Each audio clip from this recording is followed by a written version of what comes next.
এই মুহূর্তে সিলেটের হবিগঞ্জে হামজা চৌধুরীর গ্রামের বাড়িতে রয়েছেন আমাদের সহকর্মী মুশফিকুর রহমান। সেখানকার সবশেষ খবর জানতে সরাসরি যোগ দেব তার সাথে। মুশফিক, এরই মধ্যে এয়ারপোর্ট থেকে বেরিয়েছেন হামজা চৌধুরী, সেখান থেকে তিনি হয়তো ব্রিফ করবেন। আমরা কিছুক্ষণ আগেও ছিলাম সেখানে। তার গ্রামের বাড়িতে আসলে সবার উচ্ছ্বাস কেমন দেখছেন সমর্থকদের, এবং সেখানে আয়োজন কেমন দেখছেন? তৌহিদ, আপনি নিশ্চয়ই দেখতে পাচ্ছেন যে আমি কাদের সঙ্গে দাঁড়িয়ে রয়েছি। এইখানে অসংখ্য শিশু, কিশোর, আবাল, বৃদ্ধ, বনিতা সব বয়সের শ্রেণী পেশার মানুষ কিন্তু আছেন।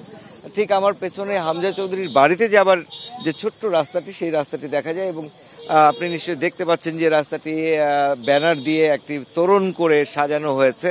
এবং এই স্বরূপ বাড়ি, এই হামজা চৌধুরীর আগমন উপলক্ষে আজ কিন্তু সিলেটের এই স্নানঘাটের, হবিগঞ্জের স্নানঘাট এই এলাকায় আজ কিন্তু এই সবার ভিড়, যেটা হামজার বাড়ির সামনে, যে হামজা কখন আসবেন, কখন তাকে এক নজর দেখবেন।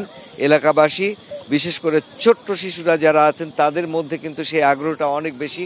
একটু জানতে চাইবো যে একটু তার আগে একটু আপনাকে ঘুরে দেখাতে চাই যে এখানে কিন্তু দেখতে পাচ্ছেন নিশ্চয়ই যে এই ক্যামেরার ফ্রেমে কিছু নারীও দাঁড়ানো রয়েছেন।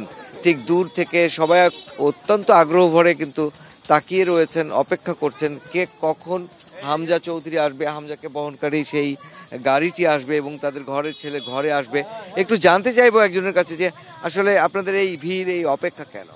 কারণ আমরা জানি যে পৃথিবীর সর্বোচ্চ লিগে হামজা চৌধুরী প্রতিনিধিত্ব করতেছেন, এবং এই মাটির দুলুবালির সঙ্গে উনার আত্মার সম্পর্ক।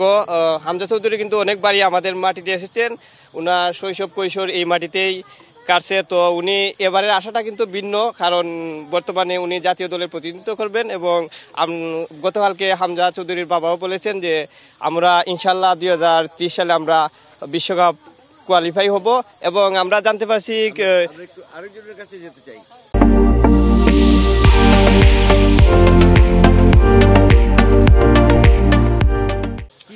কেমন লাগছে হামজা আসছেন, এবং যে ফুটবলার ইংলিশ প্রিমিয়ার লিগে খেলে তিনি আমার জাতীয় দলে? হামজা এসে আমাদের অনেক খুশি হচ্ছে। হামজা চৌধুরী হলো আমাদের সানগার্ডে একজন গর্বিত, বিশ্বের একজন ভালো প্লেয়ার, আমাদের বাংলাদেশের সবচেয়ে ভালো প্লেয়ার। আমরা গর্বিত আমাদের গ্রামে একজন হামজা চৌধুরী আছে। আমরা একটু আরেকজন ভাইয়ের কাছে জানতে চাইবো, হামজার আগমনটাকে আসলে আপনারা এলাকাবাসী কিভাবে দিচ্ছেন? জি, আমাদের অনুভূতি খুবই ভালো। হামজা ভাই আসাতে অনেক আনন্দিত। তৌহিদ, একটু জানাতে চাই যে হামজা চৌধুরী কিন্তু এরই মধ্যেই সিলেট বিমানবন্দরে পৌঁছে গেছেন, এবং সিলেট বিমানবন্দরের যে পরিবেশ, যে ব্রিফিংটা ওখানে হবার কথা, যে ভিড় হামজা ভক্তদের, ঠিক সেই ভিড়টা না হলেও ভিন্ন চিত্রটা কিন্তু তার গ্রামের বাড়িতে।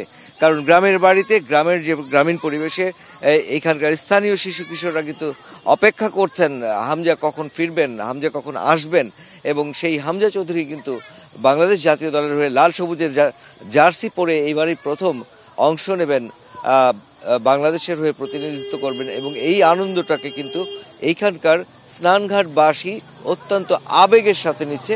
সেই সাথে যেহেতু বছর পর হামজা ফিরছে তাদের গ্রামে।